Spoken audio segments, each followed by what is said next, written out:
হযরত ইউসুফ আলাইহিস সালামের মাজার কোথায় আছে, কোথায় আছে? ভাইরা বন্ধুরা, মুসা আলাইহিস সালাম যখন বনি ইসরাইলের এই ফেরাউনের জুলুম থেকে বাঁচার জন্য বনি ইসরাইল ওনার সম্প্রদায়কে নিয়ে মিশর থেকে তিনি পলায়ন করেন, আল্লাহ পাক রব্বুল আলামিন জানায় দিয়েছেন, ও মুসা, জালেম ফেরাউনের কাছ থেকে বাঁচার জন্য কওমকে নিয়ে তুমি বের হয়ে যাও। তিনি কওমকে নিয়ে রাতের আঁধারে যখন বের হয়ে গেছেন, ভাইরা বন্ধুরা, তিনি তো নদীর পাড়ে যে রাস্তা ভুলে গেছেন, রাস্তা পান না। মুসা আলাইহিস সালাম রাস্তা পান না। ওই অবস্থায় একজন বুড়ি মা মুসা আলাইহিস সালামের সামনে হাজির। তিনি বলতেছেন, আমি রাস্তা তো খুঁজে পাই না, কোন দিকে যাব, কোন দিকে যাব, রাস্তা তো খুঁজে পাই না। তখন ওই বুড়ি মা বলতেছে, রাস্তা খুঁজে পাওয়ার একটাই পথ, ইউসুফ আলাইহিস সালামের কবর।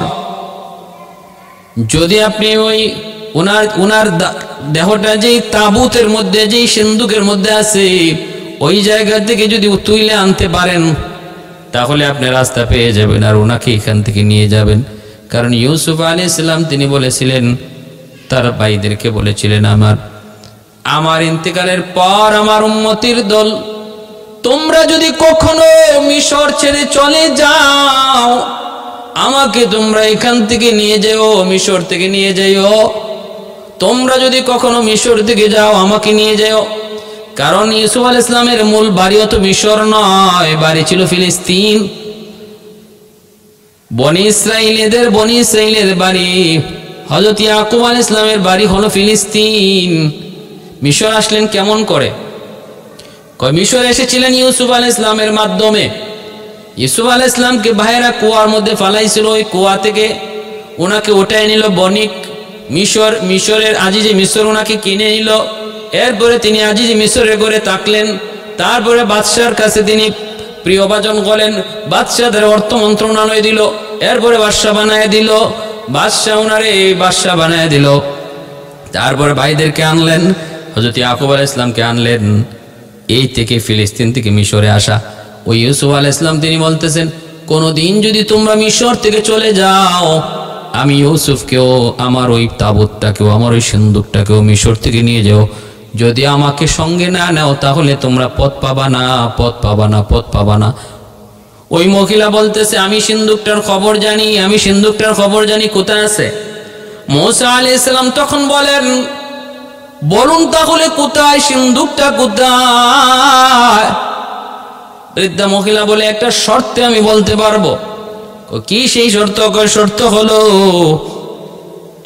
শর্তটা হলো আমার মৃত্যু যেন ঈমানের হালে হয়, জান্নাতে যেন আমি আপনার সাথে থাকতে পারি। মুসা আলাইহিস সালাম কয়, মালিক, এটা তো আমার ইখতিয়ারের না, আমি এমন কথা তারে কেমন করে দিব, তুমি বলো।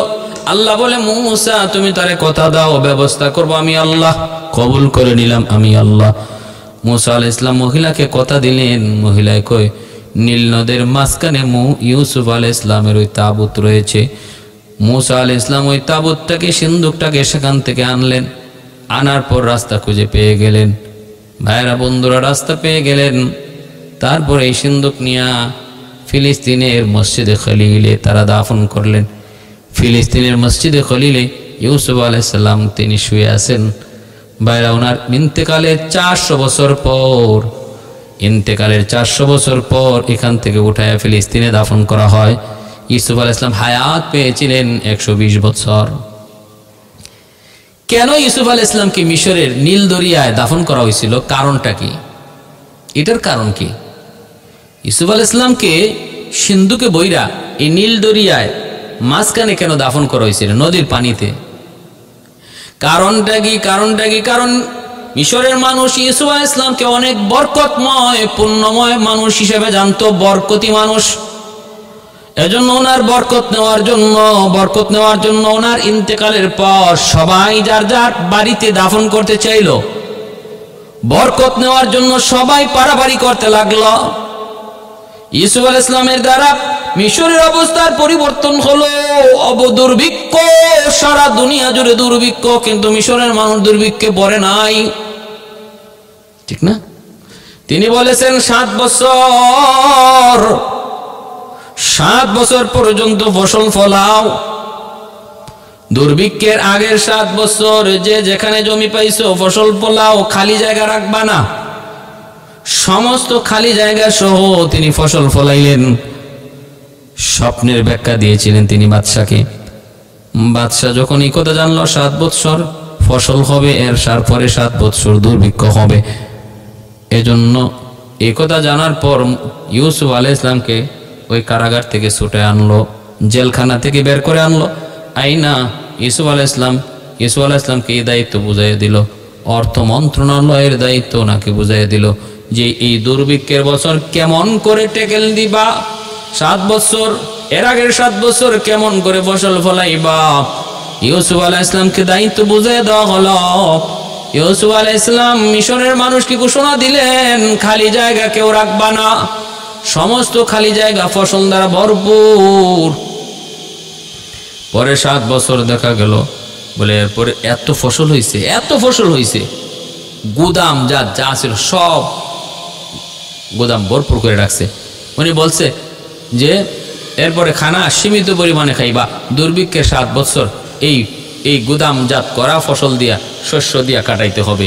এমনকি বিভিন্ন দেশ থেকে মানুষ সাহায্যের জন্য আসবে, তাদেরকেও সাহায্য করতে হবে। মিশরের মানুষ দুর্ভিক্ষের কোনো কষ্ট তো টের পায় নাই, বরং ওই যে মুসা ইউসুফ আলাইহিস সালামের 10 ভাই কানান থেকে আসছে, ফিলিস্তিন থেকে আসছে, বিভিন্ন জায়গা থেকে এইরকম মানুষজন আসছে, উনি আরো তাদেরকে এইরকম খাদ্যশস্য দিয়ে সহযোগিতা করছেন। একজন মানুষ ইনি খাদ্য একবার করে দেন, এর 3 বার চায়। ইউসুফ আলাইহিস সালাম কি ব্যাপার, তোমারও তো দিলামই, আবার কেন চাইতেছ? কয় আমার পরিচয় যদি আপনি পান 3 বার না 10 বার দিবেন। ইউসুফ আলাইহিস সালাম কয় তোমার কি পরিচয়? কয় পরিচয় হলো আপনি যখন জুলাইখার হাতে আটক ছিলেন, অপবাদ ছিল আপনার গায়ে, আপনি জুলাইখার সাথে অপকর্ম করেছেন, অন্যায় করেছেন, তখন আপনার পক্ষে সাক্ষী দিছিল যে এই দুধের বাচ্চা। মনে পড়ে গো নবী সেই দুধের বাচ্চার কথা? বলে মনে পড়ে। কয় আমি সেই দুধের বাচ্চা, আজকে বড় হয়েছি। ইউসুফ আলাইহিস সালাম তার বুকে জড়া নিলেন, জড়া নিয়ে গোদাম করে নিয়ে বলতেছেন, ওপেন করে দিলাম, মন যা চায় তুমি নিয়ে যাও। তাফসীরে কিতাবের ভিতরে আল্লাহ বলেন, ওগো আমার নবী, ইউসুফ আলাইহিস সালামের পক্ষে একবার সাক্ষী দেওয়ার কারণে তার জন্য গোদাম ঘরের ওপেন করে দেওয়া হয়েছিল দরজা। জানিয়ে দিও তোমার যে উম্মত দৈনিক 5 বার আমার পক্ষে সাক্ষী দিবে, 5 বার নামাজ পড়া আমি আল্লাহ জান্নাতের দরওয়াজা ওপেন করে দিব, ওপেন করে দিব। আমার নামাজি বান্দা আমাকে দৈনিক 5 বার আমার পক্ষে সাক্ষী দেয়। ইউসুফের পক্ষে সাক্ষী দিছিল একবার, এতেই ইউসুফ এত খুশি, তাহলে আমি আল্লাহ আমার নামাজি বান্দার উপর কি পরিমাণ খুশি। সুবহানাল্লাহ।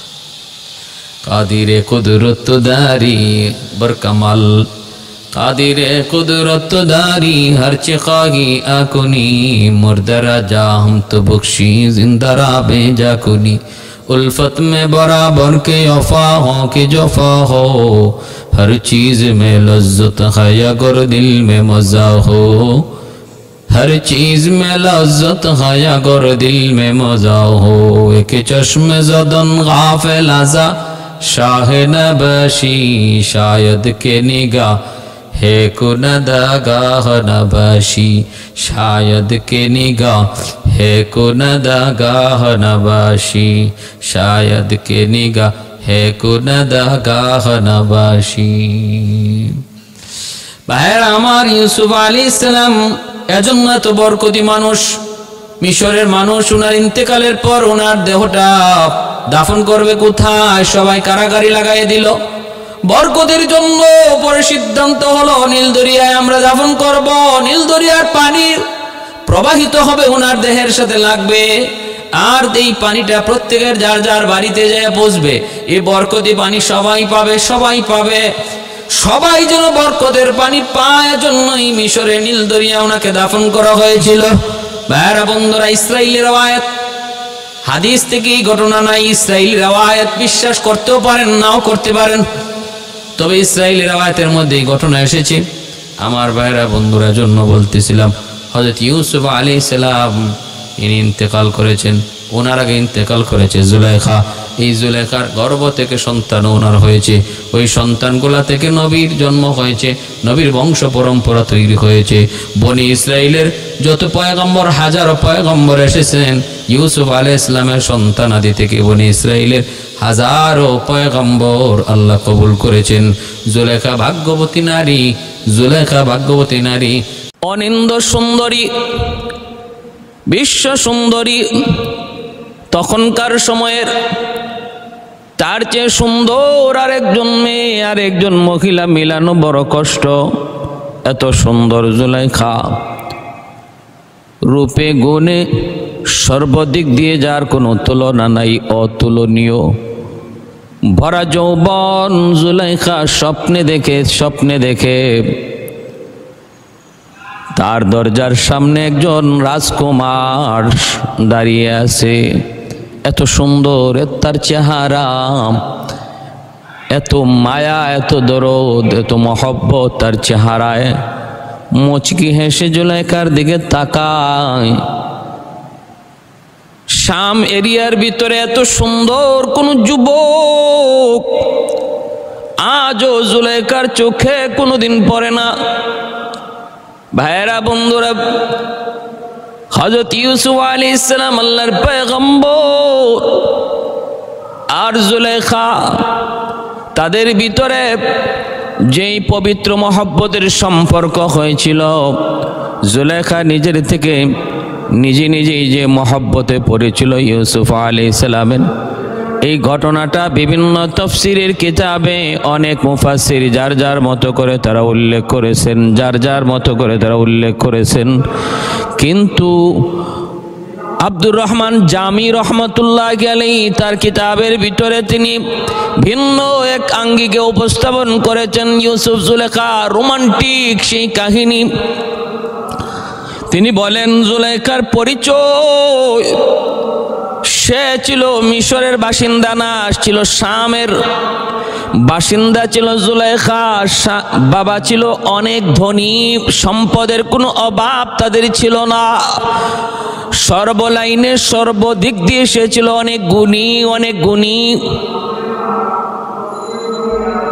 রাখো তাফসীরের কিতাবে মুফাসসিরিনে কেরাম যার যার মতো করে সেই ঘটনা উল্লেখ করেছেন। বিভিন্ন কিতাবের হাওলা দিয়ে আব্দুর রহমান জামি রহমতুল্লাহি আলাইহি তিনি যেই ধাঁচে এই ঘটনাটি তিনি উল্লেখ করেছেন, আমি সেই ধাঁচে আপনাদের সামনে বয়ান পেশ করতে চাই, বিষয়টা শোনাতে চাই। তিনি বলেন, জুলাইখার বাড়ি মিশরে ছিল না, জুলাইখার বাড়ি ছিল শাম। আর শাম এলাকার একজন ধনী ব্যক্তির মেয়ে সন্তান, একমাত্র মেয়ে সন্তান ছিল জুলাইখা। স্বপ্নে দেখে একদিন রাজকুমার দরজার পাশে দাঁড়িয়ে আছেন। চেহারা এত মায়া, এত মহব্বত, এত দরদ। জুলাইখা স্বপ্নে দেখেই তার পাগল হয়ে গেল। স্বপ্নে দেখা রাজকুমারের পাগল হয়ে গেল। ঘুম থেকে ওঠার পর জুলাইখা সে তো আনমনা ভাব, কোনো কিছুইতে তার মন বসে না, কোনো কাজেই তার ভালো লাগে না। খাওয়ার সময় খাওয়ার কথা জুলাইখার মনে থাকে না, গোসলের কথা তার মনে থাকে না, কারো সাথে ঠিক মতো হাসে না, কথা কয় না। স্বপ্নে কি দেখলাম শুধু এক চিন্তা, কাকে দেখলাম, সে কি তার পরিচয়। দ্বিতীয় রাত জুলাইখা ঘুমাইল,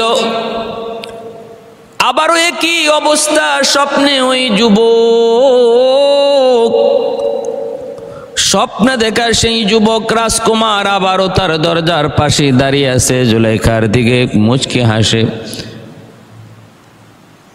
জুলাইখা অবাক নয়নে, অপলক নয়নে শুধু তার দিকে তাকায়। এত সুন্দর সৃষ্টি, এত সুন্দর মানুষ আল্লাহ পাক রব্বুল আলামিন বানাইতে পারেন। রব্বুল আলামিন যিনি সৃষ্টি এত সুন্দর করে বানান না জানি সেই স্রষ্টা কত সুন্দর। আল্লাহর সৃষ্টি যদি এত সুন্দর হয় না জানি আল্লাহ পাক কত সুন্দর। দ্বিতীয় দিনও ঘুম থেকে ওঠার পর জুলাইখার খাওয়ার কথা মনে থাকে না, ঘুমের কথা মনে থাকে না, গোসলের কথা মনে থাকে না, মার সাথে বাবার সাথে ঠিক মতো কথা কয় না, বান্ধবীদের সাথে ঠিক মতো হাসে না, কথা কয় না। জুলাইখার বাবা একমাত্র মেয়ে সন্তানের চিন্তায় পেরেশান হয়ে গেল। মা চিন্তা করে, বাবা চিন্তা করে, কি হলো মেয়েটার, কি হলো, কেন আমার মেয়েটা এমন করে, খাওয়ার সময় কেন খায় না, গোসলের সময় কেন গোসল করে না, হায় হায় কি হলো, কি হলো তার, কি হলো, সবাই পেরেশান। জুলাইখার বাবা তার বান্ধবীকে, জুলাইখার বান্ধবীকে ডাক দিয়া বলতেছে তুমি একটু জানার চেষ্টা করো। বান্ধবী কয় আমরা তো কিছু বুঝি না, কিছু তো কয় না, কিছু তো কয় না, কিছু তো কয় না। জুলাইখা দ্বিতীয় দিন স্বপ্নে দেখলো, ওই স্বপ্নে দেখা রাজকুমারকে আজও সে জিজ্ঞেস করে নাই কোথায় তোমার ঠিকানা, কোথায় তোমার বাড়ি, কোথায় গেলে তোমাকে পাওয়া যাবে। শাম এলাকার ভিতরে কোনোদিন তোমাকে আমরা দেখি নাই, আমার নজরে কোনোদিন এত সুন্দর কোনো পুরুষও পড়ে নাই। তুমি তো শামের কোনো লোক নও, তাহলে তোমার বাড়ি কোথায় জিজ্ঞেস করে নাই। জুলেখা মনে মনে সিদ্ধান্ত নিয়েছে তৃতীয় রাত যদি তার স্বপ্নে দেখি তাহলে আর মিস করব না, এই কথা কখনো ভুলে যাব না, তার ঠিকানা আমাকে নিতেই হবে, জিজ্ঞেস করতে হবে বাড়ি কোথায়, কোথা থেকে সে এসেছে, কোথায় গেলে তারে পাওয়া যাবে। সত্যি তা হলো তৃতীয় রাত যখন জুলেখা ঘুমায় স্বপ্নে আবারও সেই রাজকুমারকে দেখতে পায়। এইবার জুলেখা আর মিস করে নাই, আর মিস করে নাই, ভুল করে নাই। সে ডাক দিয়ে বলতেছে রে যুবক, এ যুবক কে তুমি, কি তোমার পরিচয়? আমি তোমার প্রেমে পাগল হয়ে গেলাম স্বপ্নে দেখি, আমি তো তোমার জন্য পাগল। কি তোমার পরিচয়, কোথায় গেলে তোমাকে পাওয়া যাবে, কি নাম তোমার, কোথায় তুমি থাকো, কেন তুমি আমার ঘুম ভাঙ্গো, কি তোমার পরিচয়? তখনই স্বপ্নে দেখা রাজকুমার আমাকে জুলাইখাকে ডাক দিয়ে বলতেছে আমাকে যদি তুমি পেতে চাও তাহলে তোমাকে মিশর যাওয়া লাগবে। মিশরের প্রধানমন্ত্রী ওখানে যায় যদি তুমি আমাকে তালাশ করো তাহলে পেয়ে যাবা। আমি হলাম আজিজে মিশর, মিশরের প্রধানমন্ত্রী। আমাকে যদি তুমি পেতে চাও শামে থাকলে পাবা না, আমাকে পাইতে হলে মিশরের প্রধানমন্ত্রীর বাসভবনে যাওয়া লাগবে। ঠিকানা পেয়ে গেল জুলেখা, কোথায় যাওয়া লাগবে? মিশরের প্রধানমন্ত্রীর বাসভবনে। কোনো কোনো কিতাবে লিখছেন আজিজে মিশর ছিল অর্থমন্ত্রী। যাই হোক, গেছে। জুলেখা ঘুম থেকে ওঠার পর আজকে সে স্বাভাবিক, অন্য দিনের মতো এত পেরেশান নয়, এত চিন্তিত নয়, কারণ বন্ধুর ঠিকানা পেয়ে গেছে, বন্ধুর ঠিকানা পেয়ে গেছে। এখন মনটা শান্ত। খাওয়ার টাইমে টেবিলে যায় হাজির, গোসলের টাইমে গোসল করে, বান্ধবীদের সাথে হাসি খুশি কথা কয়। বান্ধবী তখন ডাক দিয়ে বলতেছে, ঘনিষ্ঠ বান্ধবী যে সর্বদা জুলেখার সাথে থাকতো, সে বলতেছে একটু বল না কি হয়েছে।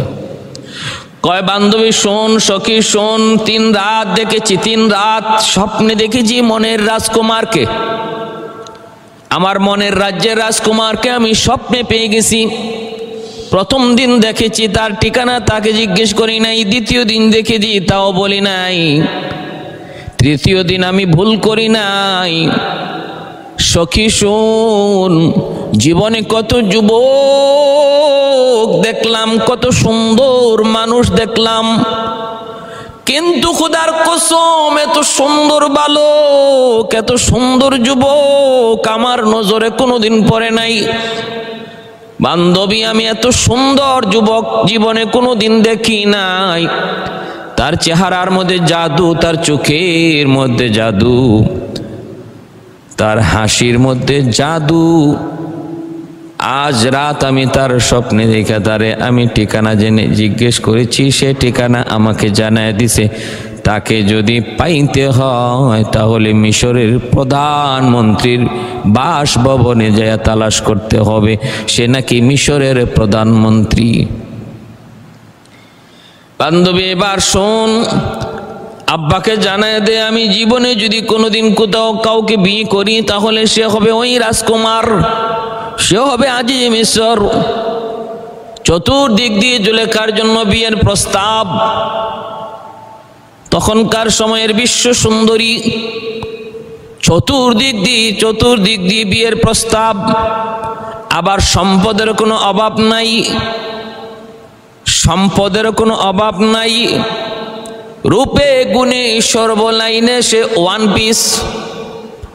ওই অবস্থায় বান্ধবীরা যখন বাবাকে জানাইল, বাবা এসে জিজ্ঞেস করে, মা রে তুমি আমার একমাত্র মেয়ে সন্তান, মা আমার আর কোনো সন্তান নাই, মা তোমার মনের ইচ্ছা আমি পূরণ করার জন্য যা লাগে তা করতে রাজি আছি, মা বল দেখি কি হয়েছে। মেয়েটা বলতেছে, বাবা আমি আমার মনের রাজকুমারকে পেয়ে গেছি স্বপ্নে, ঠিকানাও জেনে গেছি, ঠিকানা হলো মিশরের প্রধানমন্ত্রী সে। বাবা গো, যদি আমি জীবনে কাউকে বিয়ে করি তাহলে সেই পুরুষটা হবে আজিজে মিশর। আমি যদি কাউকে স্বামী হিসেবে গ্রহণ করি সে হবে আজিজে মিশর, মিশরের প্রধানমন্ত্রী। যদি আমি তাকে না পাই আমি সিদ্ধান্ত নিয়েছি জীবনে কাউকে বিয়ে করব না। বিয়ে যদি করতে হয় তাহলে আমি আজিজে মিশরকেই বিয়ে করব গো বাবা। তুমি যদি আমার মনের ইচ্ছা পূরণ করতে পারো তাহলে আমার কপালে বিয়ে আছে, নতুবা বিয়ে নাই। অন্যদিকে কোথাও কোনো খোঁজখবর তালাশ করে কোনো লাভ নাই। সবার বিয়ের প্রস্তাবগুলি বাবা ফিরিয়ে দিল। বাবার একমাত্র মেয়ে সন্তান, আদরের মেয়ে সন্তান, বাবা মেয়ের কথায় রাজি হয়ে বলতেছে, মা ঠিক আছে আমি আপ্রাণ চেষ্টা করব তোমার মনের ইচ্ছা পূরণ করার জন্য, তোমার কথা মতো সব করার জন্য। এই বইলা বাবা চলে গেল মিশর যে এসে তখন মিশরের প্রধানমন্ত্রীর সাথে দেখা করলো। আজিজে মিশরকে যায় বলতেছে, আমি শাম থেকে এসেছি, মুলকে শাম থেকে এসেছি, আমি আমি হলাম অমুক বংশের লোক, হর লাইনে কোনো কমতি নাই। আমার একটা অনিন্দ সুন্দরী মেয়ে আছে, ওই মেয়েটা ওই সময়ের সবচেয়ে সুন্দরী। আমার মেয়েটা রূপে গুণে সর্বলাইনে 1 নাম্বার। আমার মেয়েটার মনের শখ, সে তার মনের ইচ্ছা আপনার কাছে বিয়ে বসবে। যদি সে কোনো জীবনে কাউকে কোনোদিন বিয়ে করে তাহলে সে নাকি আপনি ছাড়া আর কারো কাছে বিয়ে বসবে না, কারণ স্বপ্নে এসে আপনাকে দেখেছে। অথচ মূলত এই বর্তমান আজিজে মিশরকে জুলেখার স্বপ্নে দেখে নাই। জুলেখা যে আজিজে মিশরকে স্বপ্নে দেখেছে তিনি এখনো মিশরের প্রধানমন্ত্রী হন নাই। তিনি এখনো কেনানের ওই কুয়ার মধ্যে অবস্থান করে, যে কুয়ার মধ্যে তার 10 ভাই হযরত ইউসুফ আলাইহিস সালামকে ফালাইছিল। আর জিব্রাইল আমিন ইউসুফ আলাইহিস সালামের সঙ্গী আর সাথী হয়ে গল্প করে সময় কাটাইতেছেন। যেই আজিজে মিশরকে জুলেখা স্বপ্নে দেখেছে তিনি ইউসুফ আলাইহিস সালাম, তিনি এখনো মিশর আসেনি নাই, বরং কেনানের কুয়ার মধ্যে পড়ে আছে।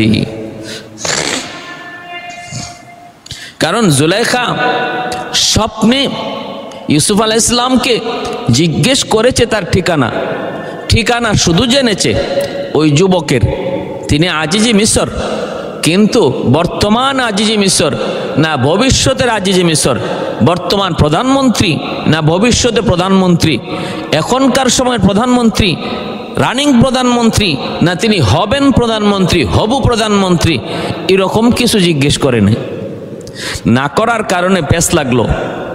বর্তমান প্রধানমন্ত্রীর কাছে তার বাবা বিয়ের প্রস্তাব নিয়ে হাজির হলো। বাবা মেয়েকে বলতেছে, মারে এটা তরিকা না, সিস্টেম না। সিস্টেম হলো ছেলের পক্ষ বিয়ের প্রস্তাব দিবে, কিন্তু আমি আমার লজ্জা শরমের মাথা খাইয়া তোমার মনের ইচ্ছা পূরণ করার জন্য আমি আজ যে মিসরের দরবারে তোমার বিয়ের প্রস্তাব নিয়ে যাব, মা শুধু তোমার মনের ইচ্ছা পূরণ করার জন্য আজ যে মিসরের দরবারে যখন বিয়ের প্রস্তাব দিল জুলেখার বাবা, তখন আজ যে মিসর কয় আমি আপনার মেয়েকে বিয়ে করতে পারি এক শর্তে, আমি আপনার বাড়িতে বর সেজে যেতে পারবো না, বরং আপনি আপনার মেয়েটাকে বধূ সাজাইয়া আমার বাড়িতে এনে দিয়ে যাবেন। আমি যেতে পারবো না, বরং আপনি আপনার মেয়েকে নিয়ে আসবেন, আমার কাছে দিয়ে যাবেন। এই শর্তে আমি বিয়ে করতে পারি, ভিন্ন কোনো শর্তে আমি বিয়ে করতে পারবো না। জুলেখার বাবা বলতেছে এটা কেমন কথা? এক তো ইজ্জত গেল, আমার সম্মান গেল, এক তো আমার ইজ্জত ধুলায় মিশে গেল। আমি বিয়ের প্রস্তাব নিয়ে আসলাম, আরেক হলো আপনি যদি বলেন আমি মেয়েটাকেও আপনার কাছে নিয়ে আসব, তাহলে আমার ইজ্জত থাকে কই, সম্মান থাকে কোথায়? এটা তো নিয়ম নয়। নিয়ম হলো বর শেষে যে গুজে বধূকে যায় নিয়ে আসবে। আজ যে মিসর বলতেছে আমার দ্বিতীয় কোনো প্রস্তাব নাই। আপনার মেয়ে যত সুন্দরী হোক, আপনি যত বড় ধনী লোকই হন, আপনি যত বড় বংশীয় লোকই হন, আমার একটাই কথা, আমি বিয়ে করার জন্য আপনার বাড়িতে যেতে পারবো না। আপনি আপনার মেয়েকে সাজে আমার বাড়িতে নিয়ে আসবেন, এই শর্তে আমি বিয়ে করব। এই শোনা মাত্র জুলেখার বাবার মাথা গরম হয়ে গেল, লজ্জায় মুখ লাল হয়ে গেল। বলতেছে আমি দেখতেছি, ভেবে দেখবো। এই বইলা জুলেখার বাবা চলে আসলেন। মনের মধ্যে বড় কষ্ট, মনের ভিতরে বড় কষ্ট। মেয়ের কাছে আইসা বলতেছে মারে আজ যে মিসর এমন এক শর্ত দিয়েছে রে মা, এই শর্ত আমার পক্ষে পূরণ করা সম্ভব নয়। মা কেমন করে প্রস্তাব আমি গ্রহণ করি রে মা? আমার ইজ্জত বলতে কিছু থাকবে না, আমার ইজ্জত ধূলিসাৎ হয়ে যাবে। সে বলতেছে আমি তোমাকে বধূ সাজাইয়া তার বাড়িতে নিয়ে দিয়ে আসবো, সে আসবে না বিয়ে করার জন্য। মা বলতো দেখি আমার বাড়ির কোনো ইজ্জত থাকবে নাকি, আমার কোনো ইজ্জত থাকবে নাকি? এটা আমার পক্ষে সম্ভব নয়। জুলেখা তখন বলতেছে বাবা যদি তোমার পক্ষে সম্ভব না হয় সেটা আমার পক্ষে সম্ভব, কারণ আমি যদি কাউকে বিয়ে করি সিদ্ধান্ত আমার ফাইনাল, আমি তারে ছাড়া আর কাউকে বিয়ে করব না। বাবা তুমি যদি না পারো আমি পারবো, অনুমতি দাও, আমি নিজেই বধূ সেজে তার কাছে চলে যাব। এই কথা বলা মাত্রই জুলেখার বাবা কয় মারে যা, আমি তোমারে অনুমতি দিয়ে দিলাম, যদি এইভাবে তুমি যাইতে পারো তাহলে আমার কোনো বাধা নাই, আপত্তি নাই। মা তোমার মনের ইচ্ছা পূরণ করার জন্য আমি তোমার এই প্রস্তাবটা মেনে নিলাম, তুমি যেতে পারো। এই বইলা জুলেখা বান্ধবীরে লইয়া, সখীরে লইয়া নিজেই বধূ সাইজা আজ যে মিসরের দরবারে রওনা দিয়া দিছে। সখীকে বলতেছে সখী চল, কেউ না গেলেও আমি একা যাব, আর যদি তুই যেতে চাস চল আমার সাথে চল। আমার স্বপ্নে দেখা রাজকুমারকে আমার দেখতেই হবে, তারে পাইতেই হবে। জুলেখা রওনা দিয়ে দিল বান্ধবীর সাথে লইয়া। মিশরে প্রবেশ করল। আজ যে মিশরের বাসভবনে যায়, চেয়ারে বসা, দূর থেকে জুলেখা তাকায় দেখতে পায় ইউনিফর্ম দেখে তারা বুঝে ফেলল ইনি আজ যে মিশর, ইনি মিশরের প্রধানমন্ত্রী। তার ইউনিফর্ম, তার ড্রেস, তার পোশাক দেখে তারা চিনে ফেলল।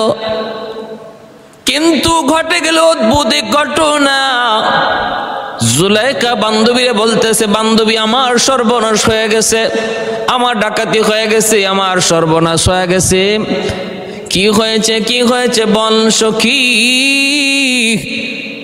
তার পোশাক আশাকে মনে হয় তিনি আজিজে মিশর, পোশাক আশাকে মনে হয় ইনি প্রধানমন্ত্রী। কিন্তু বান্ধবী আমি স্বপ্নে যারে দেখেছি, আমার স্বপ্নে দেখা রাজকুমারের সাথে এই আজিজে মিশরের চেহারার কোনো মিল নাই। এই চেহারার সাথে আমার স্বপ্নে দেখা রাজকুমারের কোনো মিল নাই, কোনো মিল নাই। হ্যাঁ আমার কি হলো, আমি কি দেখলাম কি শুনলাম? বান্ধবী বলতেছে শান্ত হো, আগে আমারে তুই বল স্বপ্নে যা দেখেছিলি চেহারাটা মনে আসেনি? কয় 100% মনে আছে। চেহারার সাথে মিল নাই? কয় না, বিন্দু পরিমাণ কোনো মিল নাই। কয় তাহলে স্বপ্নে তোরে যে ঠিকানা বলেছে আজিজে মিশর, এই স্বপ্নের ঠিকানাটা তোর মনে আসেনি? ভালো করে বলে 100% মনে আছে। ঠিকানাটাও সে বলেছে আমি আজিজে মিশর, আমি মিশরের প্রধানমন্ত্রী। আমাকে যদি তুমি পেতে হয় মিশরের প্রধানমন্ত্রীর বাসভবনে তুমি যাও, সেখানে গেলে আমাকে তুমি পাইবা। ঠিকানা বলে দিয়েছে সে আজিজে মিশর, ঠিকানা বলে দিয়েছি মিশরের বাসভবন। এই ঠিকানাটাও আমার একদম মনে আছে, 100% মনে আছে, বিন্দু পরিমাণ কোনো সন্দেহ নাই, আমার কোনো সন্দেহ নাই। বান্ধবী তখন বলতেছে রে শোন সখী শোন, তাহলে আমার যা মনে হইতেছে তোর স্বপ্নে দেখা রাজকুমার একদিন না একদিন এই মিশরের বাসভবনে, প্রধানমন্ত্রীর বাসভবনে একদিন না একদিন সে আসবে। হয়তো তুই যারা দেখেছ সে এখনো ওই জায়গায় পৌঁছে নাই, হয়তো সে পৌঁছবে। ঠিকানা যদি সত্য হয় তাহলে আমার পরামর্শ হলো তুই এই রাজদরবারে থেকে যা,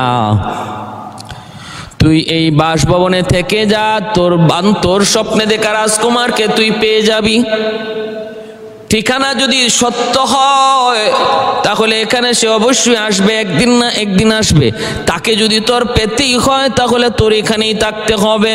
তুই এই প্রধানমন্ত্রীকেই বিয়ে করে নে, এই প্রধানমন্ত্রীকে যদি তুই বিয়ে করে নেও তাহলে একদিন তুই এখানে তার দেখা পেয়ে যাবি, বিয়ে বসবি তারে পাওয়ার উদ্দেশ্যে। জুলাইখা কয় বান্ধবী তোর প্রস্তাবটা বড় সুন্দর। অনেক জ্ঞানী ছিল, বুদ্ধিমতী ছিল জুলেখার সখী, জুলেখার বান্ধবী। কেমন বুদ্ধিটা করছে, কেমন চিন্তাটা করছে।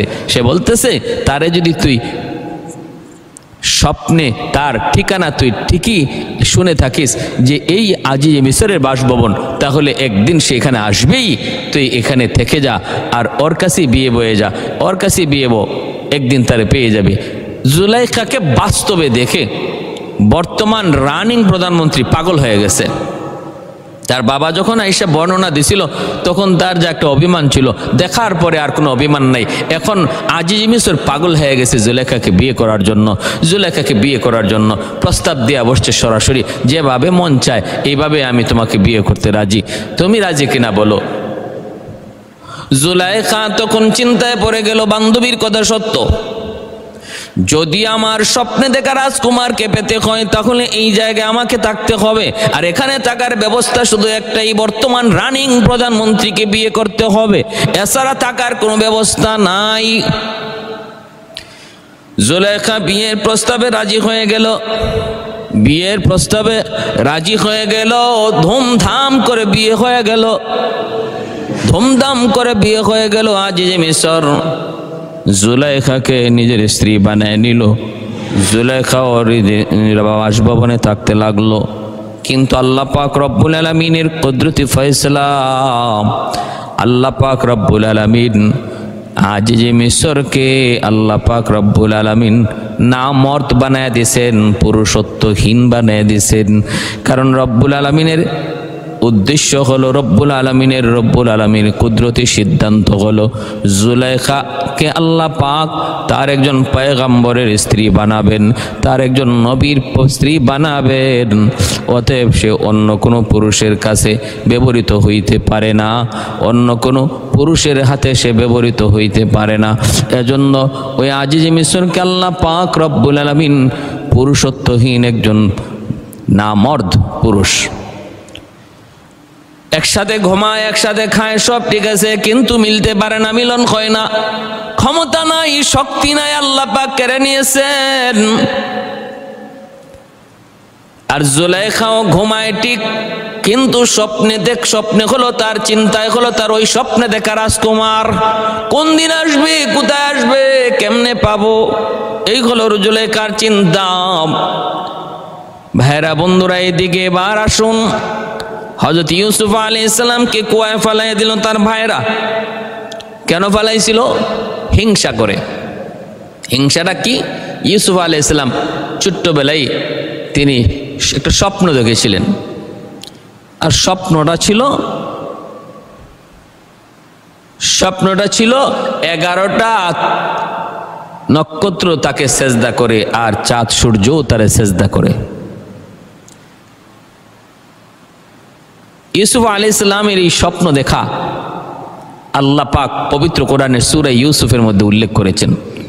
এই ঘটনাকে আল্লাহ পাক উত্তম ঘটনাবলীর মধ্য থেকে শ্রেষ্ঠ ঘটনা বলেছেন, আহসানুল কাসাস। উত্তম ঘটনাবলীর মধ্য থেকে উত্তম ঘটনা আল্লাহ পাক, উত্তম একটা কিচ্ছা আল্লাহ বলেছেন। ইউসুফ আলাইহিস সালামের এই ঘটনাটা পবিত্র কোরআনে আল্লাহ পাক যদ্দূর বলেছেন বিস্তারিত, আর কোন নবীর বিষয়, আর কোন নবীর ইতিহাস, আর কোন নবীর জীবনী আল্লাহ এতটা সবিস্তারে বলে নাই কোরআনের মধ্যে। ইউসুফ আলাইহিস সালামের জীবনীটা আল্লাহ পাক যেভাবে সবিস্তারে বলেছিলেন, কারণ ইহুদিরা আমার নবীকে প্রশ্ন করেছিল, ইহুদিরা প্রশ্ন করেছিল ইউসুফ আলাইহিস সালাম সম্পর্কে। প্রশ্নটা কি ছিল? ইহুদিদের প্রশ্নটা ছিল, বনি ইসরাইল ফিলিস্তিনের বাসিন্দা, এরা কেমন করে মিশরি হলো? যদি আপনি নবী হয়ে থাকেন তাহলে বলুন, বনি ইসরাইল ফিলিস্তিনের বাসিন্দা, এরা কেমন করে মিশরি হলো? যদি নবী হয়ে থাকেন তাহলে জানবেন, আর নবী না হলে জানবেন না। আমার নবী আপনার নবী আল্লাহর কাছ থেকে জানতে চাইলেন, আর আল্লাহ পাক সবিস্তারে বনি ইসরাইল কেমন করে ফিলিস্তিন থেকে তারা মিশরি হয়েছিল এই ঘটনা ইউসুফ আলাইহিস সালামের জীবনী থেকে আল্লাহ পাক শুরু করলেন। দেখেন হযরত ইউসুফ আলাইহিস সালাম তিনি ফিলিস্তিনে কেনানে ইয়াকুব আলাইহিস সালামের সন্তান, আর ইয়াকুব আলাইহিস সালাম ইসহাক আলাইহিস সালামের সন্তান, আর ইসহাক আলাইহিস সালাম হযরত ইব্রাহিম আলাইহিস সালামের সন্তান। তাহলে ইব্রাহিম আলাইহিস সালাম তিনিও নবী, তার ছেলে ইসহাক আলাইহিস সালামও নবী, তার ছেলে ইয়াকুব নবী, তার ছেলে ইউসুফ আলাইহিস সালাম নবী। আর ইউসুফ আলাইহিস সালাম থেকে বনি ইসরাইলের যত হাজার হাজার পয়গম্বর জন্ম নিছে, সকল পয়গম্বর ইউসুফ আলাইহিস সালামের বংশধর থেকে। কারণ ইয়াকুব আলাইহিস সালামের বাকি 10 সন্তান ছিল, তাদের বংশ থেকে কোনো নবী আসে নাই, ইতিহাসে পাওয়া যায় না। ইতিহাসে পাওয়া যায় ইউসুফ আলাইহিস সালামের বংশ থেকেই পরবর্তীতে বনি ইসরাইলে 1000-এরও বেশি নবী এসেছেন। হযরত ইয়াকুব আলাইহিস সালাম ইনি ইউসুফ আলাইহিস সালামকে একটু মায়া করতেন, কারণ ইউসুফ আলাইহিস সালামের মা নাই।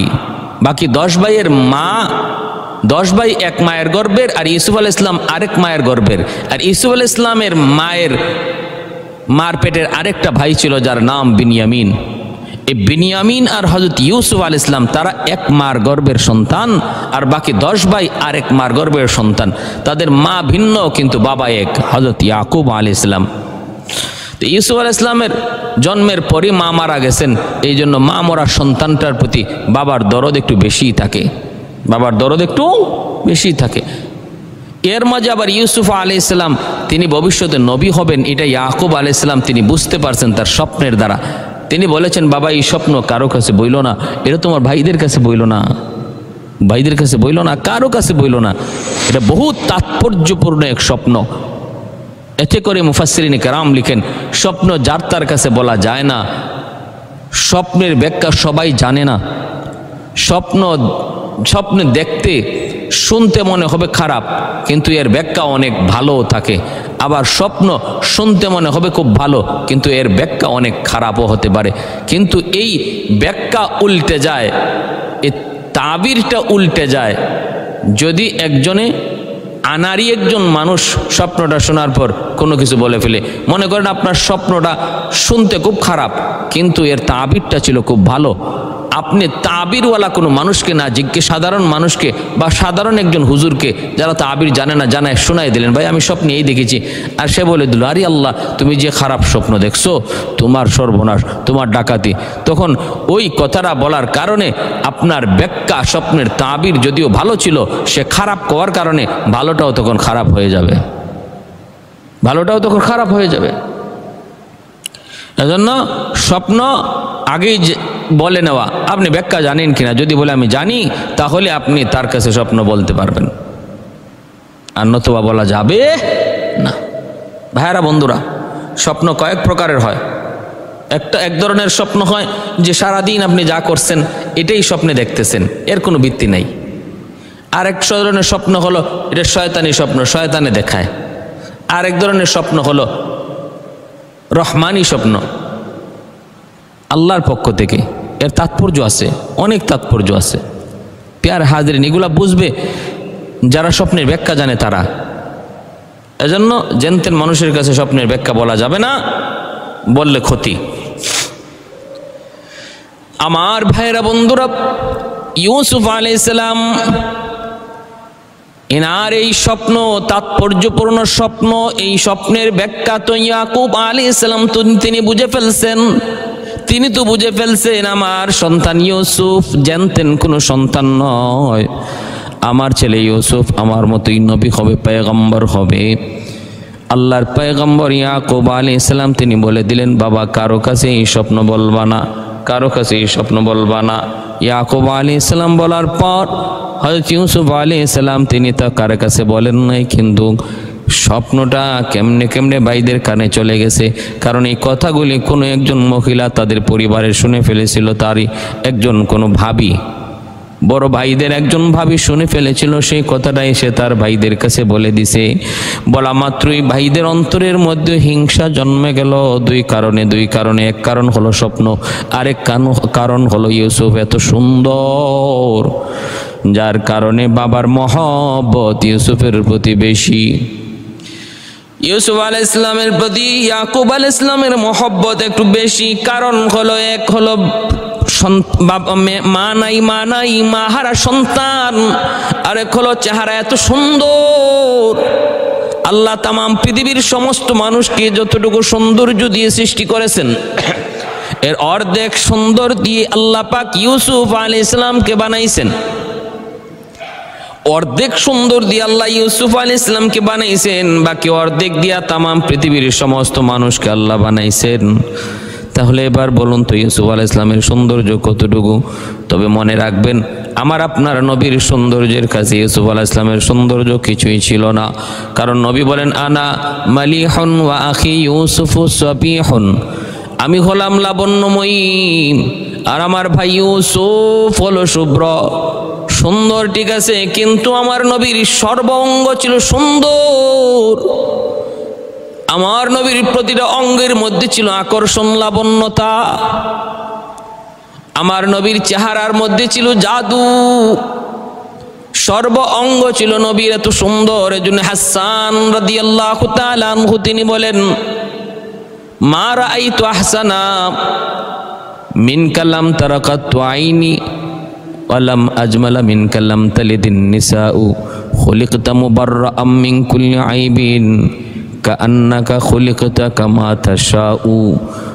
বহুত বড় একজন আরবি কবি ছিলেন হাসান বিন সাবিত রাদিয়াল্লাহু তাআলা আনহু, তিনি বলেন, নবী গো, আমার এই চোখ আপনার চেয়ে সুন্দর কাউকে কোনোদিন দেখে নাই। আপনার চেয়ে সুন্দর কোনো সন্তান আজও পর্যন্ত পৃথিবীতে কোনো মা প্রসব করে নাই।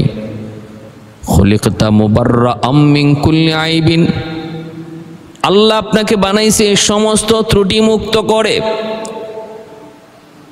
খুলিকতা মুবাররাআম মিন কুল্লি আইবিন কাআন্নাকা খুলিকতা কামা তাশাউ। আপনার চেহারার দিকে তাকাইলে মনে হয় আল্লাহ আপনার মর্জি মতো আপনারে বানাইছে গো নবী। চেহারার দিকে তাকাইলে মনে হয় আল্লাহ আপনার চেহারাটা বানাইবার আগে আপনারে জিজ্ঞেস করেছে, বন্ধু তোমার চেহারা বানাবো, কেমন করে বানালে তুমি খুশি হও বলো। আপনি যেভাবে বলেছেন সেভাবেই যেন আল্লাহ আপনার চেহারাটা বানায় দিছে। ওগো নবী, আপনার চোখের দিকে তাকাইলে মনে হয় এই চোখটা বানাইবার আগে আল্লাহ জিজ্ঞেস করেছে, বন্ধু তোমার চোখ বানাবো, কেমন করে বানাইলে তুমি খুশি হও বলো। নবী গো, আপনি যেভাবে বলছেন যেন আল্লাহ আপনার চোখটা এইভাবেই বানায় দিছে। আমাদের সমাজে যদি বড় বড় চোখ হয়, মানুষ কয় কত সুন্দর চোখ, ডাগর ডাগর চোখ, হরিণীর মতো চোখ। আল্লাহ যদি আমাদেরকে জিজ্ঞেস করতো তোমার চোখটা কেমনে বানাবো তুমি বলো, আমি বলতাম মালিক হরিণীর মতো চোখ চাই, ডাগর ডাগর চোখ চাই। কারণ এই চোখের প্রশংসা অনেক কবিতার মধ্যে করেছে, ঠিক না? কত কত কিছু কইতাম যদি আল্লাহ আমাদের কি অপশন দিত। কইতে আমার ঠোঁটটা এরকম হোক, আমার নাকটা এমন হোক, চোখটা এমন হোক, কপালটা এমন হোক, চুলগুলি এমন হোক। কত সাহাবী বলতেছেন, নবী গো আপনার চেহারার দিকে তাকাইলে মনে হয় আল্লাহ আপনাকে বারবার জিগাইছে প্রতিটা অঙ্গ বানাইবার আগে, বন্ধু কেমন করে বানাবো একটু বলো। নবী গো আপনি যেভাবে বলছেন মনে হয় আল্লাহ আপনাকে সেইভাবে বানাই দিছে, সেইভাবে বানাই দিছে। ভাইয়েরা বন্ধুরা, এজন্য আমার নবীর চেহারায় কোনো খুঁত ছিল না, আমার নবীর কোনো অঙ্গে কোনো খুঁত ছিল না, খুঁত ছিল না, এত সুন্দর। সেই নবীর সুন্দর দেহটাকে তায়েফের জমিনে, আমার নবীর সেই সুন্দর দেহটাকে তায়েফের জমিনে ওই দুষ্ট ছেলেরা পাগল পাগল কোয়া কোয়া যখন ঢিল মারছে, দেহের প্রতিটা চুলের গোড়ায় গোড়ায়, পশমের গোড়ায় গোড়ায় ক্ষত হয়ে গেছিল, কালো হয়ে গেছিল। আম্মাজান আয়েশা সিদ্দিকা রাদিয়াল্লাহু তাআলা আনহা যখন আমার মায়ের নবীর শরীরের এই ঘাগুলা দেখলেন, নবী গো এত সুন্দর দেহ মুবারকে এই বসন্তের দাগ, আপনার কি কখনো কোনোদিন বসন্তের রোগ হয়েছিল নাকি?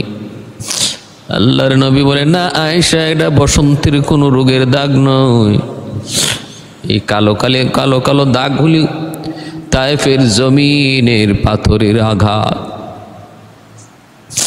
তায়েফের জমিনের পাথরের আঘাত, এটা কোনো রোগ নয়। ভাইরা বন্ধুরা, জন্য বলতেছিলাম, এরে নবীর উম্মত একটু চিন্তা করে দেখো যুবক, হাতে ধরে বলি, পায়ে ধরে বলি, আর নবীরে কান্দায়ও না। যেই নবীর এত শরীরে মশা মাছি বসা পর্যন্ত আল্লাহ হারাম করে দিয়েছিলেন, ওই নবী দিনের জন্য পাথরের আঘাতকে শরীর থেকে রক্ত জড়ায়া শরীরে জায়গায় জায়গায় ক্ষত হয়ে গেছিল।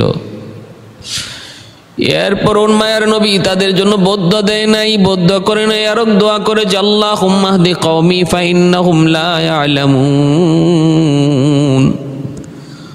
আল্লাহ আমার কওম বুঝে না, ওদেরকে মাইরো না, ওদেরকে যদি মেরে ফেলো আমি দাওয়াত দিব কাদের কাছে? ওরা যদি না বুঝে, ওদের সন্তানরা হয়তো আমাকে বুঝবে, আমাকে চিনবে। আল্লাহ আমাকে তুমি রহমতের নবী বানাইছো, আমার কওমের জন্য তুমি আমার কারণে গজব দিও না। ভাইয়েরা বন্ধুরা, মায়ার নবী দয়ার নবী এত সুন্দর, সেই নবী রহমতের নবী, মায়ার নবী এত সুন্দর। ইউসুফ আলাইহিস সালাম তিনিও সুন্দর, কিন্তু আমার আপনার নবীর চেয়ে সুন্দর নয়। আম্মা জান আয়েশা সিদ্দিকা রাদিয়াল্লাহু তাআলা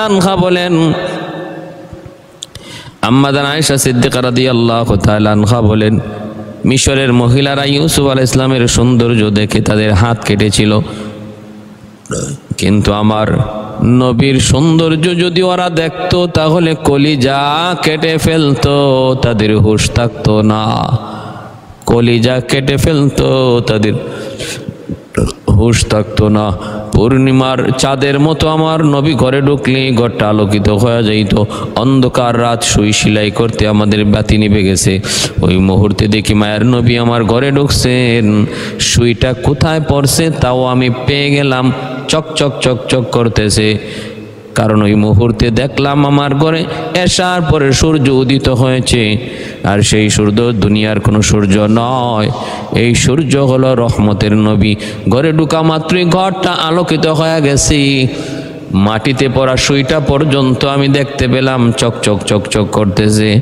নবীর সামনে থাকলে অন্ধকার রজনীতে আমরা সুই দিয়ে সেলাই করতে পারতাম, কোনো অসুবিধা হইতো না, এমনকি সুইয়ের ছোট্ট ছিদ্র দিয়ে সুতা ঢুকাইতে পারতাম নবীর চেহারার ফোকাসের কারণে।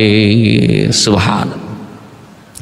শাফিয়ে রোজে জাযা ও যা খতীবে আম্বিয়া, शाफ़िए रोज़े जज़ा व ज़ा ख़तीबे अम्बिया, साहिबे हौज़ो लिवा ज़िल्ले खुदा रोज़े अतीद, साहिबे हौज़ो लिवा ज़िल्ले खुदा रोज़े अतीद, साहिबे असरार ऊना मूसे अकबर बरमला, साहिबे असरार ऊना मुस अकबर बरमला इल्मे ओ अज अव्वलिनो आखिरी अंदर मजीद इल्मे ओ अज अव्वलिनो आखिरी अंदर मजीद रहमतुल लिल आलमी खन दश खुदावंदे करीम खल्को खुल्को कौलो फ़िअलो हदियो सिमते ओ हमीद। এজন্যই হিংসা করে তার ভাইয়েরা 10 ভাইয়েরা বাবার কাছে আবদার করে, বাবা ইউসুফকে আমাদের সাথে দেন, খেলার মাঠে নিয়ে যাব। একা একা বাড়িতে থাকে। আমরা চলে যাই ছাগল রাখালিতে, আমরা চলে যাই উট রাখালিতে, আর ইউসুফ একা একা বাড়িতে থাকে। মন মরা তাকে আমাদের সাথে দিয়ে দেন, আমরা তার আমাদের সাথে নিয়ে যাই, খেলাধুলা করব। ইয়াকুব আলাইহিস সালাম বললেন, তখন বাবা আমার তো ভয় হয়, তোমরা খেলার তালে মগ্ন থাকবে আর ওই মুহূর্তে আমার সন্তান ইউসুফকে বাঘে খেয়ে ফেলবে, আমার এমনটা ভয় হয়। কিন্তু না, কেন ইয়াকুব আলাইহিস সালাম এই কথা বলেছিলেন তাফসীরের কিতাবে লিখে, ইয়াকুব আলাইহিস সালাম তিনি একদিন স্বপ্নে দেখেছিলেন ইউসুফকে বাঘে ধাওয়া করেছে, আর 10 ভাইয়েরা তারা এরকম খেলার মাঠে ছিল আর ইউসুফকে বাঘে খেয়ে ফেলেছে। ইয়াকুব আলাইহিস সালাম এমনটা স্বপ্নে দেখে তিনি এমন কথা বলেছিলেন, কিন্তু ভাইয়েরা বলতেছে, না গো বাবা, ভয় পেও না, আমরা 10টা ভাই, আমরা এক একজন এক একটা বাঘের মতো শক্তি রাখি। আমাদের সামনে আমাদের ভাই ইউসুফকে বাঘে খেয়ে ফেলবে, কেমন করে বাবা তুমি এটা কল্পনা করলা? না বাবা, টেনশন করো না। এইদিকে ইউসুফ আলাইহিস সালাম কেউ বুঝাইছে, ছোট্ট বালক ইউসুফ ওনারও বুঝাইছে, তুই আব্বারে ক আমাদের সাথে খেলায় যাবি, একা একা কি করবি? ইউসুফ আলাইহিস সালাম যে বাবার কাছে আবদার করেছে, আব্বা আপনি আমাকে সুযোগ দেন, ভাইয়াদের সাথে আমি খেলায় যাব। ইউসুফ আলাইহিস সালাম তখন দিতে বাধ্য হলেন, ঠিক আছে যাও। ভাইদেরকে বলে দিলেন, সাবধানে তোমরা রাইখো, যত্ন রাইখো, খেয়াল রাইখো। ভাইরা নিয়ে গেল। বাবার চোখের আড়াল হওয়া মাত্র ইউসুফ আলাইহিস সালামকে নিজের কাঁধ থেকে মাটিতে আছাড় দিয়ে ফালায় দিল। বাবার চোখে দেখা যায় সময় পর্যন্ত ইউসুফ আলাইহিস সালামকে ভাইয়েরা খুব আদর যত্ন করেই নিতেছে, কিন্তু চোখের সীমানাটা পার হওয়ার পরেই কি করছে? আছাড় দিয়ে কুয়ার মধ্যে ফালাই দিছে, মাটিতে ফালাই দিছে। ফালাই একজনে ঘুষি দেয়, আর একজনে লাথি দেয়, একজনে কিল দেয়, এইভাবে শুরু করছে মাইর। ইউসুফ আলাইহিস সালাম কান্দেন আর বলেন, ভাইয়া আমি কি দোষ করলাম? তোমরা আমাকে কেন মারতেছো? কি জন্য মারতেছো? ভাইয়েরা কই কথা বলবি না, তোরে নাকি 10টা চাঁদ সূর্য, তোরে নাকি 10টা নক্ষত্র সেজদা দেয়, চাঁদ সূর্য সেজদা দেয়, হ্যাঁ তোরে নাকি নক্ষত্ররা সেজদা দেয়, হ্যাঁ ঠিক আছে বল, এখন দেখি তোরে কে বাঁচায়। ইউসুফ আলাইহিস সালামকে এক ভাই মারে, আর এক ভাইয়ের কাছে যায়, ভাইয়া আমাকে বাঁচাও। সেও তখন আরেকটা ঘুষি মেরে আরেকজনের কাছে দেয়। এইভাবে মারতে সামনের দিকে নিয়ে চলেছে। একজন করে পরামর্শ করে কি করব, হত্যা করার সিদ্ধান্ত যেই তারা নেয়, আরেকজন বাধা দিয়ে বসছে, বড় ভাই বলতেছে, না তোরা হত্যা করবি না, কারণ হত্যা করা সম্ভব হবে না, মায়ার চেহারাটা চোখের সামনে ভাসবে। আমাদের উদ্দেশ্য হলো বাবার চোখের আড়াল করে দেওয়া। বাবা যে আমাদের চেয়ে ইউসুফকে বেশি মায়া করে, এটা যেন নষ্ট হয়, ইউসুফ যেন বাবার চোখের আড়াল হয়ে যায়, এটাই তো আমাদের উদ্দেশ্য। মারা লাগবে না, হত্যা করা লাগবে না। আমার পরামর্শ যদি গ্রহণ করো, ওই যে পাশে একটা কুয়া আছে, এই কুয়াটা অনেক দিন যাবত এরকম পড়ে আছে, এই কুয়ার মধ্যে যদি আমরা ফালায়া দেই, হয়তো ইউসুফ পানি যদি থাকে পানিতে ডুবে মারা যাবে, কেউ পাবে না। আর যদি পানি না থাকে তাহলে হয়তো এমনও হইতে পারে, যদি বেঁচেও থাকে তাহলে ওই দিক দিয়ে কোনো পথিক কুয়া থেকে যদি পানি পান করার জন্য বালতি ফালায়, হয়তো তাদের হাতে ইউসুফ ধরা পড়ে যেতে পারে। তারা ইউসুফকে নিয়ে কোনো বণিক, কোনো কাফেলা অন্য দেশে নিয়ে চলে যাবে, আমাদের উদ্দেশ্য পূরণ হয়ে যাবে। আমরা তো চাই চোখের আড়াল হয়ে যাক। এই সিদ্ধান্তই সর্বসম্মতিক্রমে গ্রহণ হলো। তারা ওই কুয়ার কাছে নিয়ে ইউসুফ আলাইহিস সালামকে কুয়ায় যখন ফালায় দিবে, ইউসুফ আলাইহিস সালাম বারবার শুধু ডাকতেছে পিছন দিক থেকে, বাবা বাবা কইয়া ডাকতেছে ছোট্ট বালক। আকাশ বাতাস সেই আওয়াজ ছড়িয়ে পড়েছে, ইউসুফ আলাইহিস সালাম বাবা বাবা কইয়া ডাকতেছে, আবাতি আবাতি। কুয়ার মধ্যে যখন ফালায়া দিবে ছোট্ট বালক ইউসুফ, তিনি বলতেছেন, ভাই আমাকে ফালায়ও না, আমার বড় ভয় হয় ভয় হয়, তোমরা এই কুয়াতে আমারে ফালায়ও না, কুয়াতে সাপ থাকবে না কি থাকবে কিছু জানা নাই। হাত পা বেঁধে ইউসুফ আলাইহিস সালামকে ওই জায়গায় ফালায় দিল, তারা কুয়াতে ধাক্কা দিয়ে ফালায় দিল। কুয়ার দিকে ইউসুফ আলাইহিস সালাম পড়তেছে, আল্লাহ পাক রব্বুল আলামিন তখন জিব্রাইল আমিনকে বলতেছে, জিব্রাইল জিব্রাইল আমিন কয়, লাব্বাইক ইয়া রব্বি, কোথায় আছো? সাত আসমানের উপর। এ জিব্রাইল তাড়াতাড়ি করে যাও, আমার ইউসুফকে তার ভাইয়েরা কুয়ায় ফালায়া দিছে। নিচের দিকে যাইতেছে, নিচের দিকে যায়, যদি কুয়ার তলে যায় পড়ে সেখানে পাথর, আবার পানি, পানির মধ্যে পড়লেও আমার ইউসুফ পানিতে মারা যাবে, ক্ষতি হবে, পাথরে পড়লেও আঘাত পাবে।